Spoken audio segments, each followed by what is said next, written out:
간단하게 자기소개 한 번만 해주시겠어요? 네, 네 반갑습니다. 저는 현재 여기 한국마약대책운동본부 전북지부 부본부장으로 있고요. 전북 특별자치도 약사회에서는 직능발전 특별위원회 위원장으로 있으면서 네. 지금 현재는 이제 근무처는 효인약국 대표 약사로 있고요. 박혜란입니다. 반가워요. 반갑습니다. 네. 혹시 마약특치운동본부에서 구체적으로 어떤 활동이 진행되는지 알 수 있을까요?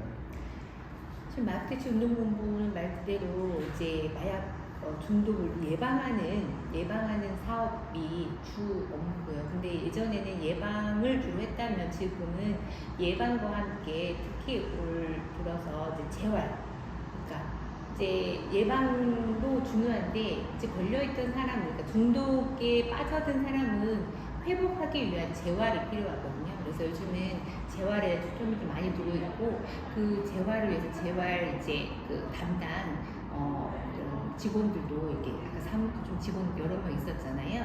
그 중에도 이렇게 여러 가지 예방을 진행을 하는 사람 있지만 재활에 관련된 재활 교육 담당자가 있다거나 이렇게 해서 굉장히 재활에 신경 쓰고 있고요. 그러기 위해서 이제 진행하는 게 상담센터실도 있고 또 교육도 학교 들어가서 교육도 하고 오늘 지금 같이 진행하는 캠페인도 하고 있고 이렇게 여러 가지 마태본부에서 진행하고 있습니다. 네.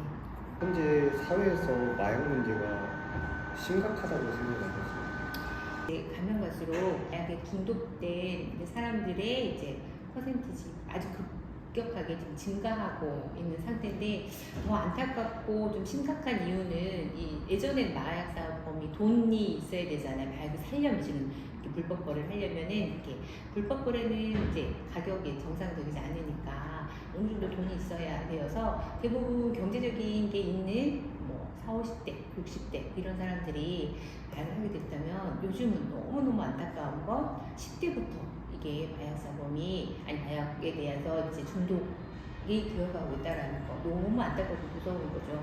그래서 요즘 마약 예방 교육을 학교에 교육을 들어가는 이유가 10대에게도 이런 마약에 대한 접근이 이루어지면서 이 증가율이 무섭게 증가하고 있어서 좀 많이 안타깝고 좀 심각한 부분인 것 같아요. 이렇게 10대 증가가 더 위험하다, 증가 위험이 심각하고 이런 부분에 있어서 앞으로 우리들의 그런 예방 이런 교육이라든지 친구들도 적극적으로 관심 가질 부분인 것 같아요.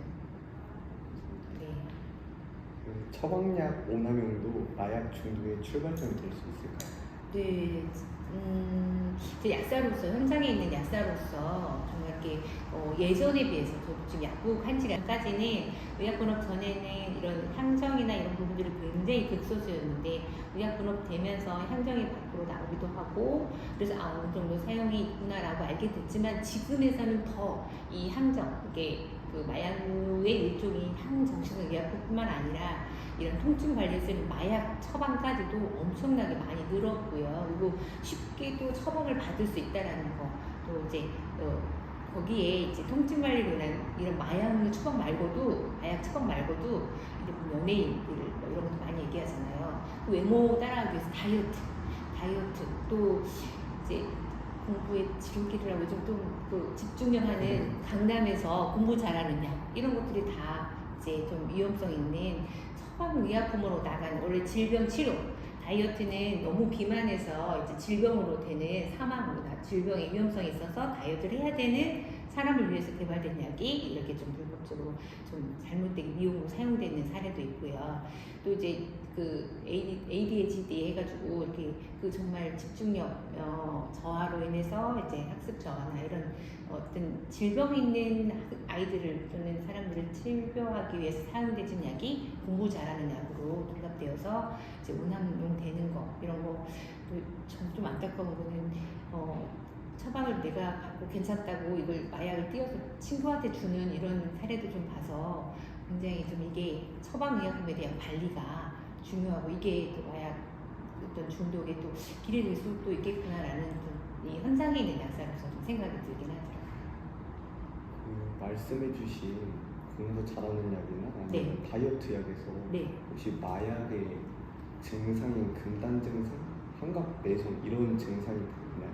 있죠. 마약 그게 그래서 그러니까 마약류로 분류가 이렇게 된 이유가 다이어트 약이나 공부 잘하는 약 처음에는 이제 정말 집중이 되는 것 같지만 이제 집중이 될 수밖에 없죠. 이제 그 기전상 이렇게 좀 그 도파민에 대한 양을 늘려서 집중이 되어지긴 하는데 그 약물이기 때문에 소실이 될 거 아니에요. 소실이 되면 이제 원칙적으로 우리가 자연적인 도파민 형성, 공부를 하고 뭔가 놀이를 해서 승리 되고 이렇게 내가 직접 내 몸으로 뛰어서 달리기에서 1등을 하면 흥분에 됐다 계속 흥분해 있지는 않죠. 어느 순간 이렇게 안정이 되잖아요.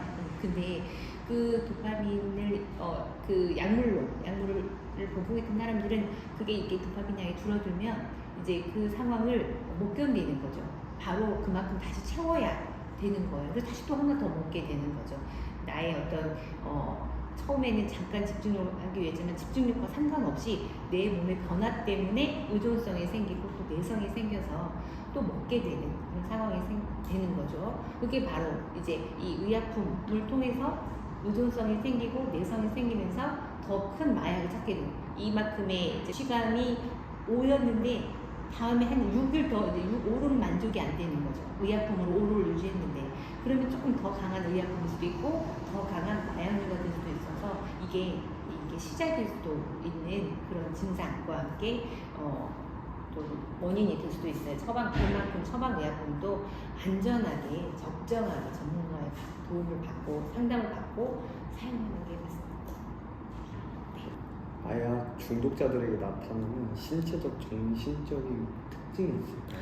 가장 이제 마약이 이 뇌에서의 그 도파민으로 인해서 이 도취감 이런 뭐 행복감이라고 하기 좀 그러는데요. 도취감 이렇게 좀 쾌락감이잖아요. 그래서 이제 그 쾌락감 때문에 다른 어떤 게 즐겁지 않는 거면서 이제 처음에는 그런 흥분적인 거, 막 기쁘고 막 이렇게 뭔가 다 세상이 내 것 같은 그런 도취감과 이런 쾌락으로 있다가 이게 좀 어느 정도 그 양이 줄어들면 다시 그 내성이나 의존성 때문에 불안하고 초조하고 가슴도 그런 우리가 쾌락 흥분은 약간 이렇게 흥분성이니까 심장도 버떡버떡 떠서 신계 항진도 있고요.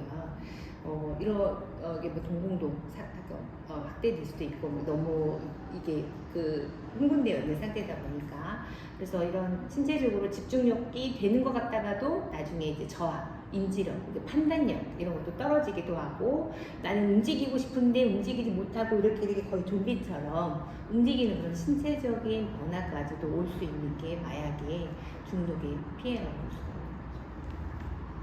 마약 예방을 위해서 청소년이나 청년들에게 꼭 전하고 싶은 말이 있으실까요? 마약은 호기심이나 이런 걸로 한번 해보고 끝나는 게 아니라는 거죠. 한번 손을 댄다라고 표현하기는 좀 그렇긴 하지만 한번 접하게 되면 호기심이나 어떤 이유로 접하게 되면 그게 이제는 내가 이성을 차리고 이걸 하지 말아야지라고 해서 그게 될 수 없는 그런 몸에 변화가 온다라는 거죠. 저희 마약사범이 교도소에 감금이 되거든요. 그래서 교도소에서 이제 교육을 했던 우리 교수님이 한 분 계셨어요. 그 교수님께서 거의 진짜 정확하지는 좀 예를 들어 한 30년 가까이 교도소에 있는 그 마약 사범에 대한 재활을 위해서 열심히 교육했는데 이 교수님께서 너무 애쓰시고 수고하셨다고 나라에서도 뭐 여러 가지 해줬거든요. 근데 기쁘지가 않대요. 왜냐면 그랬더니 한 명도 이렇게 회복이나 재활에 성공을 못했다는 거예요. 그게 너무 이제 안타깝고 이게 어쩔 수 없는 상황인지 알지만 그럴 수 이제 안 된다. 뭐 이렇게 교육을 하고 어떻게 해도 시작을 하지 않으면 되는 부분이 없다라고 얘기를 하거든요. 우리 청소년들 정말 시작 그 자체를 하지 않아야만 달을 지키고 꿈을 지킬 수 있다라는 거 그 말을 좀 하고 싶습니다. 마지막으로 시민들이 마약 예방을 위해 일상생활에서 실천할 수 있는 행동이 무엇이 있을까요? 저는 현장에 있는 약사로서 이제 우리 시민들이 가장 좀 그래도 접할 수 있는 불법 온라인 이런 마약들은 실은 이제 약간은 다른 곳일 수도 있잖아요. 우리 시민들은 가장 쉽게 접할 수 있는 마약류가 처방약품이거든요. 그래서 꼭 나에게 맞는 내가 필요로 하고 내 증상에 맞는 처방 내역을 전문가에게 정확하게 좀 상담받고 처방받고 또 그렇게 처방받아서 좋아지면 전문가에게 다시 좋아진 상태를 설명하고 남아있는 약에 대해서는 잔류되는 약에 대해서는 그 누구에게 주는 게 아니고 반드시 안전하게 폐기를 해야 된다는 거. 이게 내가 처방받지 않는 약을 친구를 통해서 받아서 내가 복용을 하고 그걸 복용한 상태에서 이제 뭐 교통사고라든지 어떤 상황이 생기면 이 사람은 그 소변 검사했을 때 마약류가 검출이 되면 이 사람은 친구가 준 그 약을 먹고 마약사범이 될 수가 있거든요. 그래서 이제 뭐 교육도 받아야 되고 마약사범이라고 뭐 어떤 법적인 처벌은 아니지만 교육을 받아야 되는 상황도 있기 때문에 절대 자기 약을 누구에게 줘서도 안 되고 자기가 자기 증상에 맞게 복용하고 안전하게 폐기를 해야 된다는 거. 이게 뭐 현장에 있는 약사로서 조금 우리 시민들에게 말씀드리고 싶고요. 또 이거는 이제 마약을 찾는 이유는 그잖아요. 우울하고 가정적으로 이제 좀 힘든 상황인데 이게 마약이 다 해줄 수 있는 부분은 아니어서 이제 지인들과 가족들과 힘든 걸 늘 우리 말하기 얘기하잖아요. 도와달라고 말하기 이렇게 해서 좀 주위 사람들에게 얘기해야지 우리 스스로 어떤 약물을 의존해서 그런 힘든 걸 해결하려고 하지 않아야 되겠다라고 하는 거고 요즘 또 홍보하는 캠페인도 곧 나갈 거잖아요. 이렇게 캠페인도 많이 조금 들어보시고 방송이나 이런 거 들어보시면서 좀 이렇게 더 이 마약에 대한 위험도도 좀 보시고 또 내가 홍보대사가 되어서 우리 주위에 있는 청소년들에게도 안전하게 이제 마약류에 대한 위험성들 좀 얘기할 수 있는 그런 계기가 좀 되었으면 하는 생각이 듭니다. 감사합니다.